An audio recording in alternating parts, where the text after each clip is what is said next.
Angel, why don't you go on upstairs, try to get some sleep, okay? I will if you will.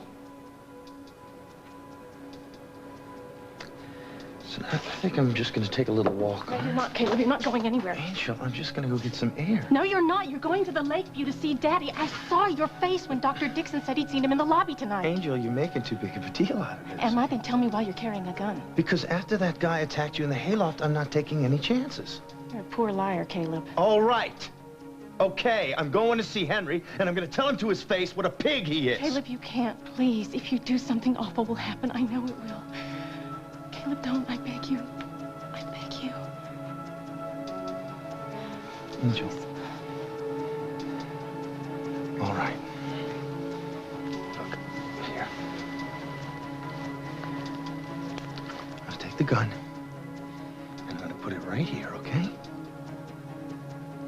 Now, you go on upstairs, you get some sleep, but I am going to just go and talk to Henry. You can't stop me, all right?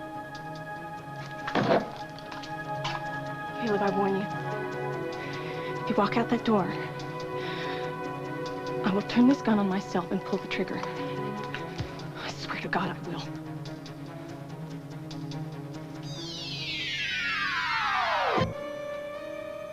Angel, give me the gun. Not unless you promise me you won't go anywhere near Daddy. Angel, why do you still care about him after everything he's done to you? Promise me, Caleb. Angel, how long do you intend to live like this? Hiding from him, hiding from the rest of the world? It's better than living in a world where everyone knows my father was my lover. Now, don't you use that word. What you had with your father had nothing to do with love. Now, he's not the one you're supposed to be protecting. You should be trying to protect yourself, and the only way to do that is to turn him in. Look, you gotta at least get some counseling so that you can make the right decision. Instead of just choosing because he brainwashed you. Caleb. Angel. I'm sorry, okay? I didn't mean to get upset. I just care about you, that's all, okay? Respect my wishes, and don't go see Daddy tonight. Caleb, promise me! All right, Angel. I won't. Give me the gun. No. I'm taking this upstairs with me. I'm keeping it with me tonight. And, Caleb, you remember, my window overlooks the driveway, and if I see your car drive out of here tonight, I won't be alive when you come home. So you better try to get some sleep. Good night.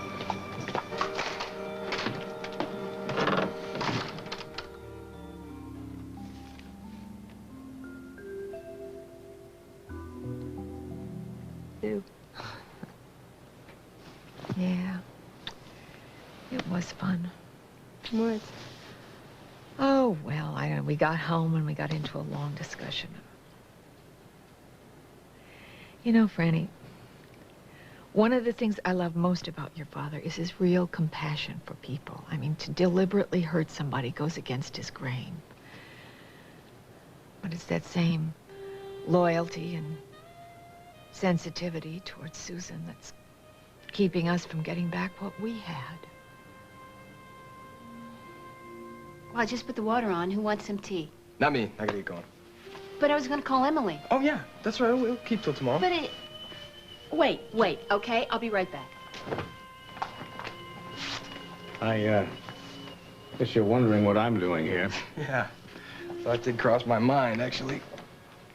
Well, your mother and I had a long, serious discussion tonight. And she expressed her feelings in a way that she never has before. And that resulted in me wanting to talk to Susan about the whole situation. 1 o'clock in the morning? I had an emergency, and I decided that this couldn't wait. Look, Andy, I haven't forgotten my promise to you. I'm not going to give up until your mother and I are back together again.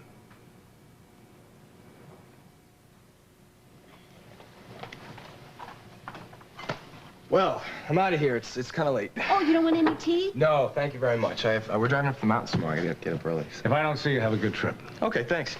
See ya. Yeah, bye. Oh, listen, if you hear anything from Emily, let me know, okay? Sure, I will.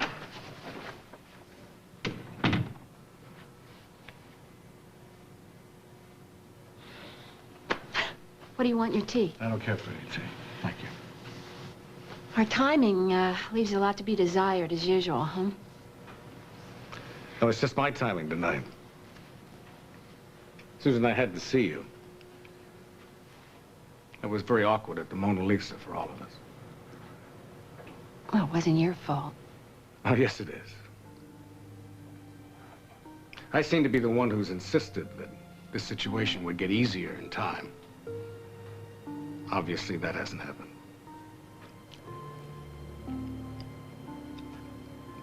I've tried to be completely honest with you ever since that night. I know you have. And I hope you'll be able to understand what I'm about to say. I like dancing, but all that changed the moment I set eyes on Carolyn at the governor's ball. She was an incredible dancer. She was spinning around the floor with dear old Arthur, and before I knew what had possessed me, I cut right in. And the rest is history.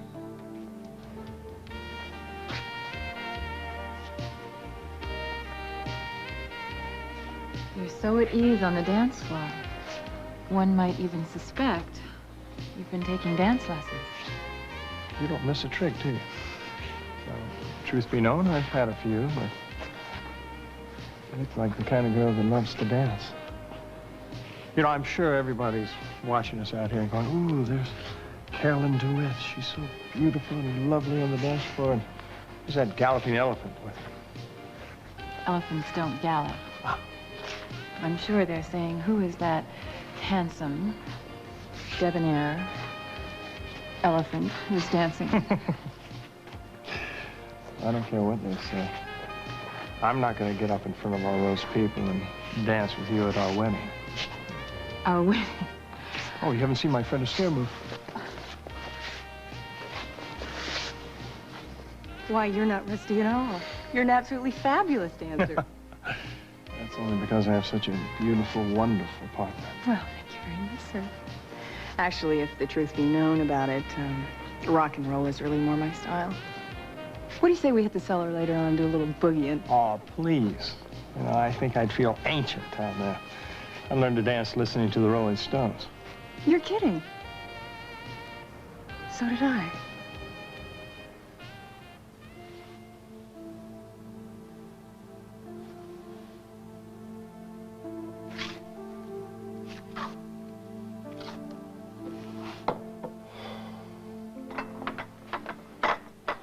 Reach some sort of impasse. And whatever obligation Daddy feels towards Susan, you know, there's just a really big difference between obligation and love. You're the one that he loves, Mom. I know that.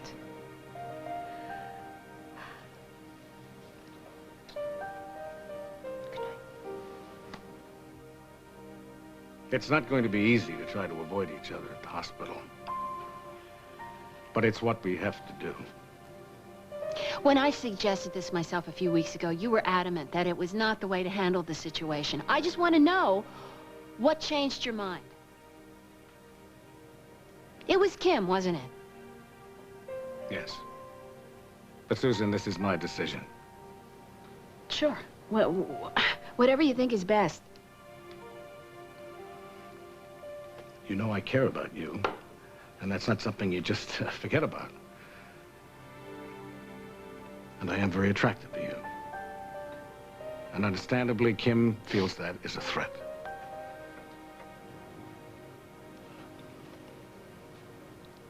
I'm sorry. Don't be. I have said all along that this was the way to handle it, that we should just cut things off, clean and simple. Now, hopefully, John will give me the time off that I've asked for, and I can fly out and see Emily. And that'll make a transition easier. And then when I come back, if we really work at this thing, then we can go for weeks without ever seeing each other. I never meant to hurt you like this. Look, don't blame yourself. You're always telling me not to blame myself. Don't you do it. We both let our feelings get out of hand, and we're both paying the price. So, just do what you need to do, and I'm a big girl. I'll be fine, okay? Okay. I better go.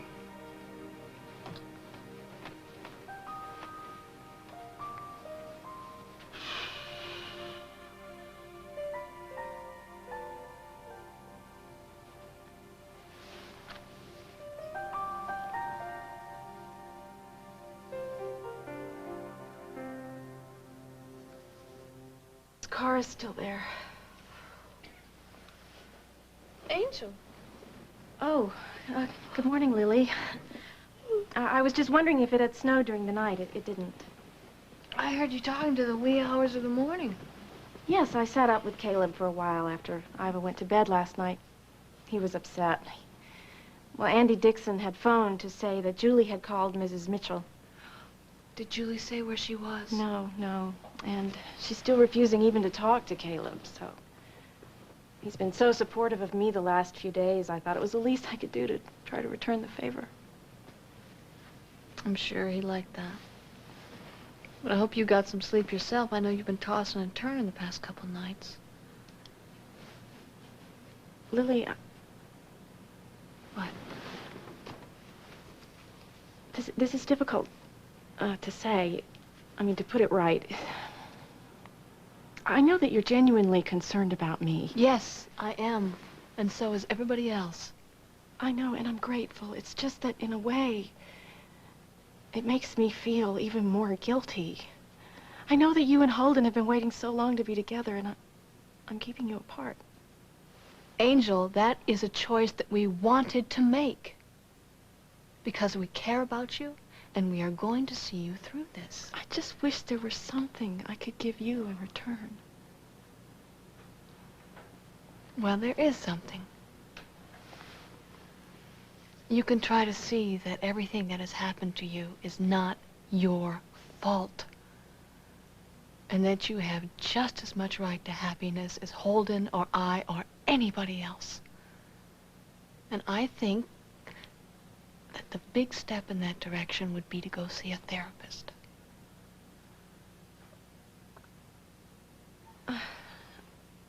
Well,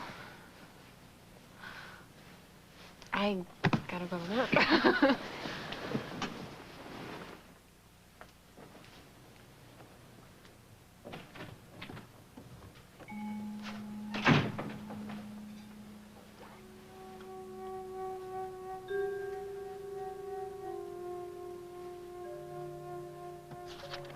Yeah, Miss Jameson, I'm hoping that we could sit down today with Barkley and get him up to speed in our European operations this morning, if possible.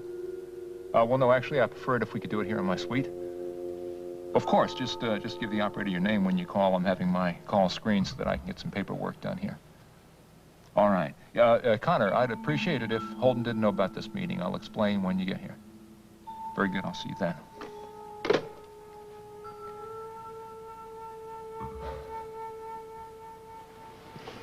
Holden, I hope that Angel hasn't been telling you any of her little fantasies about my love for her being in any way unnatural. No, she hasn't been telling me about her little fantasies. Good. What she told me was the truth. Only she couldn't bring herself to say the words because she was so humiliated and ashamed ever since she was 11 years old. Holden, I was afraid that this might be the reason for your sudden hostility towards me. Please, I swear to you that Angel is making all this up. I could never, you know how emotionally unstable. Yeah, because you made her that way. You got her so scared that she tried to commit suicide last night by taking an overdose of sleeping pills. I'm sorry. Shut up. The only reason you're not in jail now is because Angel is my first concern. And she doesn't want me to take you to jail yet.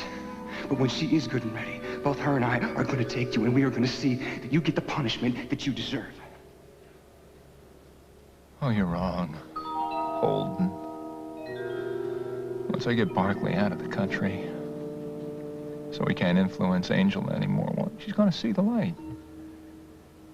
I'll make her see that Nobody could love her the way I do. And she'll come back. And how are you feeling this morning? Better, much better. And you?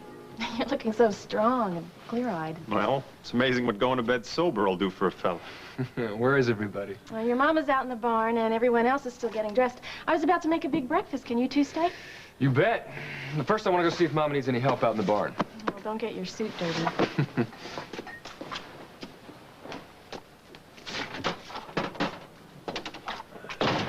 Barkley, we've got to talk before the others get down here. Yes, we do, and you're right. I am feeling stronger and more clear-headed than I have in a long time. Now, I've given it a lot of thought.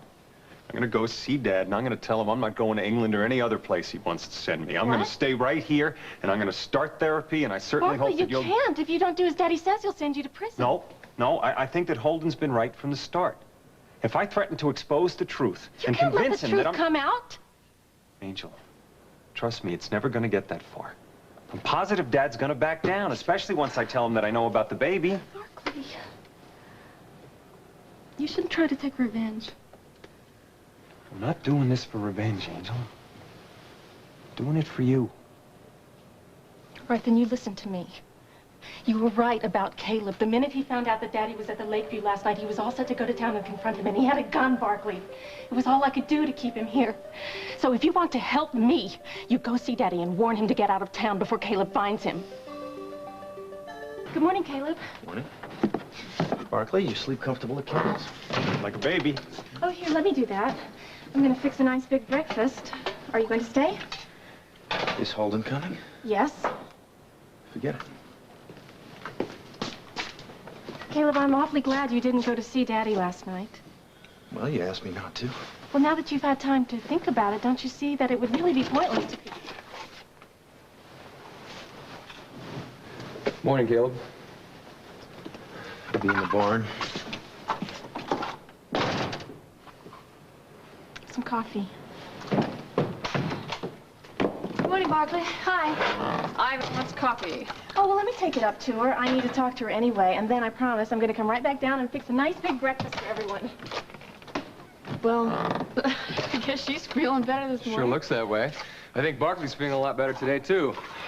Tell her what you decided. Well, I'm going to go see Dad, and I'm going to tell him that if he threatens to send me off anywhere or goes near Angel again, then I'm going to go to the authorities and turn him in.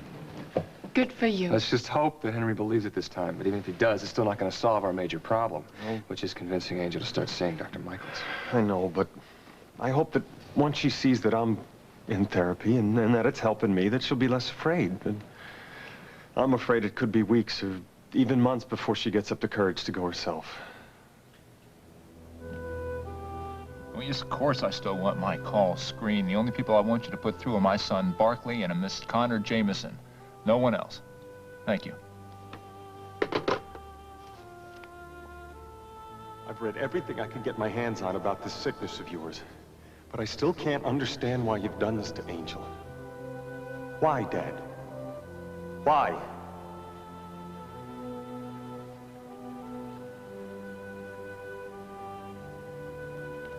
I can't believe you're missing out on this freshman mixer. There's a bunch of young and willing gals waiting down in the auditorium just ripe for the picking, and you'd rather study? I've got responsibilities, Fred.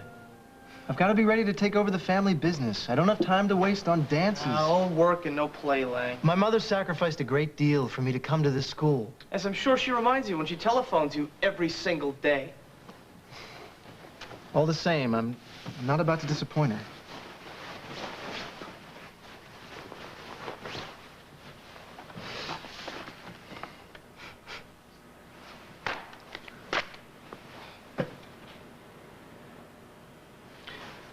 I don't think your mother expects you to be a hermit, Henry. All right, tell you what. Linda's bringing a girlfriend with her tonight. Says she's a real doll. You stay here during the dance and study, and when it's over, I'll sneak the girls back up here, and we can have a real party. Are you crazy?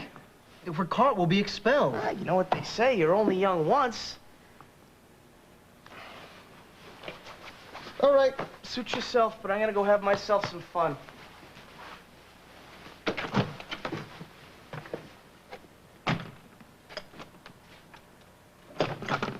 You've got a visitor.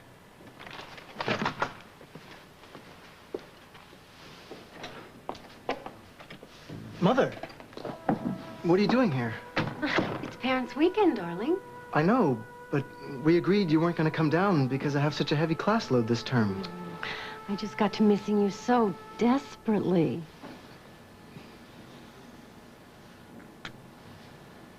After all, it's been almost a month since I've seen you. You're looking very handsome, Henry. Now, I want you to put on a suit and tie because I've made reservations for us for dinner at the hotel. I really can't, Mother. I have 2 exams on Monday I have to study for. I'm not even going to the freshman mixer tonight because... Well, I should hope not. Oh, those common types who attend those sorts of dances are hardly fit companions for a young man with your advantages. It doesn't matter, Mother. Dance or not, I still have to study. Well, you have all weekend to study. I'm just here for the night. Now, come on. Get your jacket and go back to the hotel. I've taken a suite so we can be together. You know how much this means to me, Henry. I have been so lonely without you.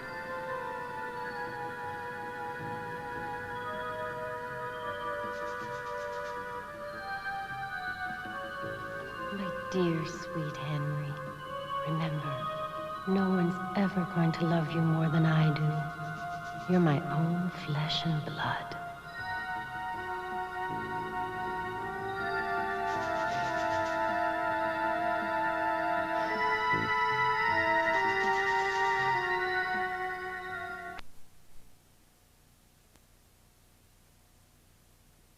Talk to you first.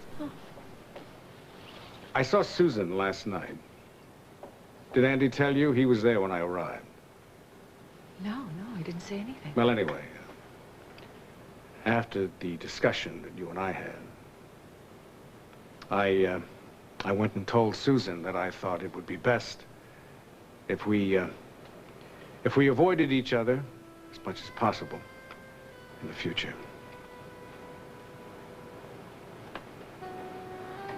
Isn't that the choice you wanted me to make? Yes, but... But what? It's just that you look so miserable. I mean, I can see you're not very happy about it. Are you?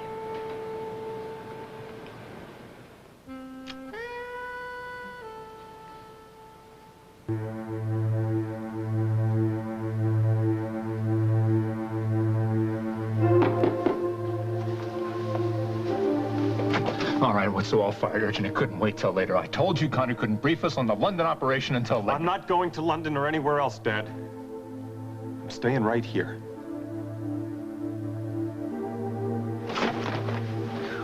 Oh, damn it, Angel, where'd you put it?